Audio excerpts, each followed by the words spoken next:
Curso Transporte de Veículos de Emergência. Aspectos do comportamento e de segurança na condução de veículos de emergência, aula 58. Aspectos do comportamento e de segurança na condução de veículos de emergência. Para falarmos do comportamento e da segurança na condução de veículos de emergência, precisamos antes definir algumas particularidades desse serviço. O artigo 29 do CTB diz que são considerados veículos de emergência os veículos de socorro de incêndio e salvamento, os de polícia, os de fiscalização e operação de trânsito e as ambulâncias. A partir dessa divisão, a complexidade do serviço a ser realizado por esse condutor merece uma atenção. A complexidade inicia-se nas diferentes especificidades de trabalho que o tipo de veículo agrega.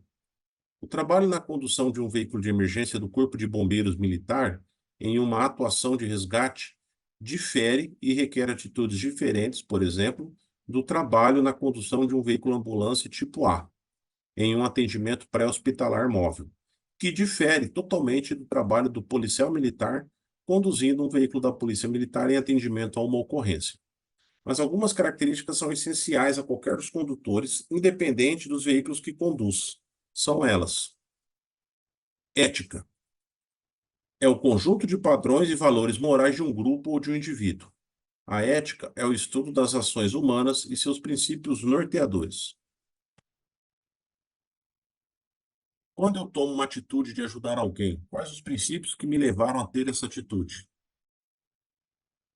Esses princípios, que são também chamados de valores, são bons ou ruins? Como eles chegaram a mim? Porque eu os ensino a outras pessoas. Quais as consequências que me levam a ter essa atitude? Qual a ética do serviço público? Qual é a ética do trabalho da segurança pública? Qual a ética no trabalho com pacientes que necessitam do transporte pré-hospitalar móvel? Moral.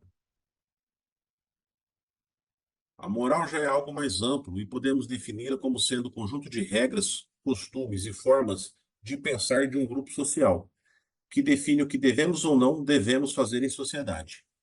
A moral muda de sociedade para sociedade e de grupo social para grupo social. Para que você entenda bem esse conceito, um indivíduo pode ser criado em um grupo social ou em uma sociedade fazendo algo que para aquela sociedade é moral e para outra vem a ser imoral. Seguindo o conceito da moral, como vivemos em uma sociedade de culturas praticamente semelhantes, os conceitos morais para a grande maioria das atitudes serão os mesmos. O que for imoral para o condutor de uma ambulância será também para o condutor do veículo da Polícia Militar ou Civil, Corpo de Bombeiros e para o agente de fiscalização. Responsabilidade na condução. A responsabilidade é o dever de assumir as consequências das suas decisões, dos seus próprios atos, do seu próprio comportamento. A responsabilidade nos traz a reflexão e o entendimento de que preciso assumir a culpa e as consequências do fracasso e não transferi-la a outras pessoas. Pessoas responsáveis não adotam um comportamento porque é certo, adotam porque ele faz bem para as suas vidas. A responsabilidade nos traz a consciência de que é preciso assumir a culpa pelos nossos fracassos e não apontar o dedo para outras pessoas sempre que algo de errado acontece. A responsabilidade não é só cumprir com as nossas obrigações e obedecer às regras e normas. O conceito é bem maior. Uma pessoa responsável não realiza determinada atitude porque é certo, mas porque tal atitude faz bem para a sua vida. A responsabilidade está ligada ao pensar antes de agir. Por isso, ser responsável nos coloca em movimento no mundo, sempre agindo, sendo proativo, sendo maduro, sem passividade. Deixar a vida me levar não é ser responsável.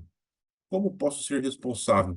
Quais atitudes eu preciso para me tornar um profissional responsável? Assuma o controle da sua vida. Assumir o controle da sua vida é assumir as consequências dos seus atos. Assuma seus pensamentos, seus sentimentos e suas atitudes.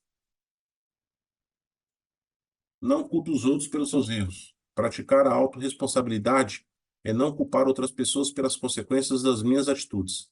Saiba que para toda decisão haverá uma reação e essa reação é consequência exclusiva da sua decisão, não da decisão de outro. Então a culpa é sua, assuma. Assumir culpa é um passo importantíssimo para a mudança de postura e crescimento. Concentração. A concentração é a capacidade de manter o foco numa atividade que você está realizando. As principais causas da falta ou dificuldade de concentração são cansaço mental e estresse. Se não nos organizamos, levantarmos prioridades para a nossa saúde física, emocional e espiritual, continuaremos na vida desenfreada que vivemos atualmente, e os nossos corpos e mentes cobrarão o preço. A profissão de servente requer muita concentração, principalmente no momento do deslocamento, seja qual for a especificidade de seu veículo. Concentração nas ultrapassagens, concentração nas conversões, nos cruzamentos, nas proximidades de faixas de pedestres, concentração nas situações de estacionamento ou parada que exigem manobras de ré, entre outras situações no trânsito. Algumas dicas importantes para mantermos o foco numa vida saudável, sem estresse e sem fadiga mental. Durma 8 horas por dia e de preferência à noite. Quando não estiver de serviço ou de plantão, procure dormir à noite. Pratique atividade física. Uma caminhada de 30 minutos já fará bem à sua saúde. A preguiça e a procrastinação são grandes inimigas da concentração. Alimente-se bem, de preferência de 3 em 3 horas. Coma bastante verduras e legumes. Alimentação equilibrada e colorida é sinal de saúde. Faça pequenas pausas durante o trabalho. Pausas de 3 a 5 minutos são importantes. Fique longe de distrações, principalmente o celular. Autocontrole. Para uma decisão ser tomada, é necessário manter a calma, não agir por impulso, evitar o pânico, ter autocontrole. Observar a situação, visão sistêmica do cenário. Saber o que fazer e o que não fazer. Algumas práticas para buscar o autocontrole.